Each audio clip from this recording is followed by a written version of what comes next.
ಹೋದಾಗ ಪ್ರದಕ್ಷಿಣೆ ಅನ್ನೋ ವಿಷಯ ಬಂದಾಗ ಕೆಲವರಿಗೆ ಒಂದು ಪ್ರದಕ್ಷಿಣೆ, ಕೆಲವ್ರು 3 ಅಂದ್ರೆ ಅವ್ರವ್ರ ಅಭ್ಯಾಸದ ತಕ್ಕಂಗೆ, ಕೆಲವ್ರು 9 ನವಗ್ರಹಗಳಿಗೆ 9 ಪ್ರದಕ್ಷಿಣೆ, 5 ಪ್ರದಕ್ಷಿಣೆ.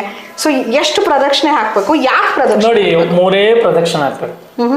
ಒಂದು ಪ್ರದಕ್ಷಿಣೆ ನಮ್ಮ ಬಾಡಿಲಿರೋ ನೆಗೆಟಿವ್ ಹೋಗ್ಲಿ ಅಂತ, 2ನೇ ಪ್ರದಕ್ಷಿಣೆ ನಮ್ಮಲ್ಲಿ ಸೋಲ್ ಇದೆಯಲ್ಲ ಕೆಟ್ಟ ಬುದ್ಧಿ ಬರಬಾರ್ದು ಅಂತ, 3ನೇ ಪ್ರದಕ್ಷಿಣೆ ಬಂದು ನಾನು ಸಾಷ್ಟಾಂಗ ನನ್ನ ದೇವ್ರಿಗೆ ಇದೀನಪ್ಪ, ನಾನು ಯಾವ ಕೆಟ್ಟ ಕೆಲಸನೂ ಮಾಡಲ್ಲ, ನಾನು ಒಳ್ಳೆ ರೀತಿಯಿಂದ ನಡಿಬೇಕು ಅಂತ 3 ಪ್ರದಕ್ಷಿಣೆ ಹಾಕ್ತಾರೆ ಅಷ್ಟೇ.